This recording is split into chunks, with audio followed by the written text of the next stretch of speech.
Je m'appelle Madame Cécile Kyenge, députée européenne, membre du Parlement européen élu en Italie. Je suis vice-présidente de l'Assemblée paritaire ACP Union européenne, ACP Afrique, Caraïbes et Pacifique. Vous êtes ici au Parlement aujourd'hui en compagnie des gens qui viennent de plus de 70 pays africains et des Caraïbes et du Pacifique.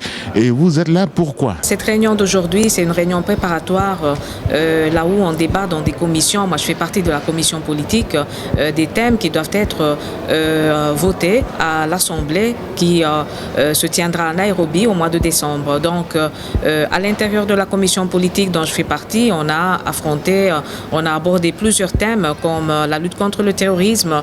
On a abordé aussi le financement des partis politiques dont je deviendrai rapporteur pour la prochaine assemblée. Donc il y aura toute une année de préparation, de travail avec un collègue des ACP qui vient du Libéria. Il y a aussi des thèmes très intéressants comme celui qu'on a débattu aujourd'hui après Brexit. Les effets du Brexit sur les relations entre Union européenne et ACP et surtout après le post-Cotonou, c'est-à-dire la fin 2020 des accords de Cotonou. Hier, nous avons assisté aux débats qui ont été animés par votre collègue sur les limitations du mandat présidentiel dans les pays des ACP. Ça a donné lieu à un débat très très allumé où certains étaient pour la limitation des mandats et d'autres étaient contre la limitation des mandats. Vous, comme Union européenne, est-ce que vous avez tenu une position par rapport à ça? On n'a pas une position unanime, mais de toute façon, la majorité, c'est pour la limitation des mandats. N'oublions pas que la limitation des mandats, c'est aussi à la base de l'alternance qui est un critère qui doit faire partie de renforcement de la démocratie.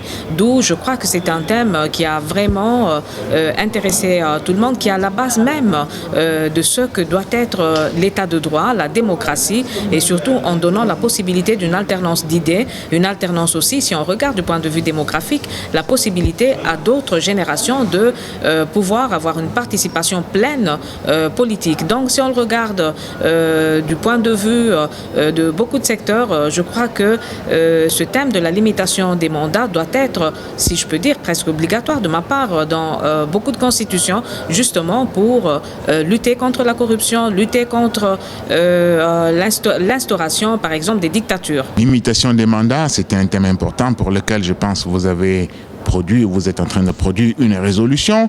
Hier, vous avez aussi discuté énormément du financement des partis politiques comme étant l'argument que vous amènerez à la prochaine assemblée. Le financement des partis politiques de l'opposition ou bien ceux qui sont au pouvoir, ça vous semble un argument important pour la démocratie africaine?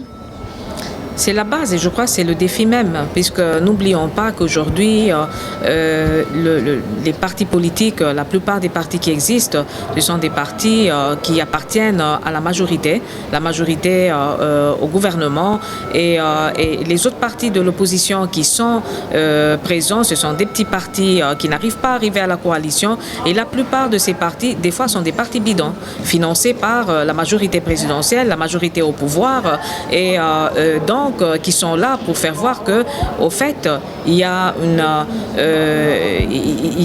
en quelque sorte une liberté de pouvoir s'exprimer, mais si on regarde le fond de tout ça, en réalité, c'est pas ça. Donc, on doit travailler pour un vrai processus de démocratie, c'est-à-dire renforcer l'opposition, renforcer des projets alternatifs de société, mais surtout sortir aussi de ces partis de l'opposition qui sont solitaires et la plupart de ces partis dépendent de leurs leaders économiquement puisque tous ces partis n'ont pas accès aux ressources qui peuvent être privées ou qui peuvent être publiques et c'est ça la difficulté et je crois qu'à l'intérieur de cette assemblée là où on se trouve ACP Union européenne on doit l'aborder pour aussi échanger les expériences. Nous nous acheminons vers la conclusion. Donc vous discutez des possibilités de limitation des mandats, du financement des partis politiques. Ce matin, il y a eu une très grande discussion sur le financement du terrorisme et les possibilités que les pays peuvent avoir de les bloquer. Eh bien, est-ce qu'on peut dire qu'ici, au sein des ACP Union européenne, il y a comme une cultivation des rêves irréalisables? La première chose que je peux dire est que le thème de la lutte contre le terrorisme, ça doit être ça doit suivre une stratégie globale. Ça ne doit pas seulement regarder un seul secteur. Donc, en ce moment-ci, et la traçabilité des ressources financières qui fait partie de cette stratégie globale, en quelque sorte, est fondamentale. C'est fondamental puisque ça nous ramène la question de la corruption sur la table, ça nous ramène la question de blanchissement, par exemple, de certains fonds, comment sont financés les groupes rebelles, et c'est très important. Moi, je trouve qu'il n'y a pas tellement une prise de conscience à l'intérieur de beaucoup de pays, et il y a d'autres qui ne le font pas. Disons, cette prise de conscience n'est pas là, puisque politiquement, ça ne convient pas de pouvoir affronter ce thème qui risque de mettre en discussion certaines relations. Mais je crois que d'un autre côté, ce thème, on doit le ramener tout droit dans ces discussions, justement, pour arriver à une vraie démocratie. Est-ce que vous croyez que les rêves que vous caressez ici sont réalisables, madame? Oui. Oui, je suis vraiment très courte. Bref, je crois que on peut y arriver tous ensemble. Merci. Merci.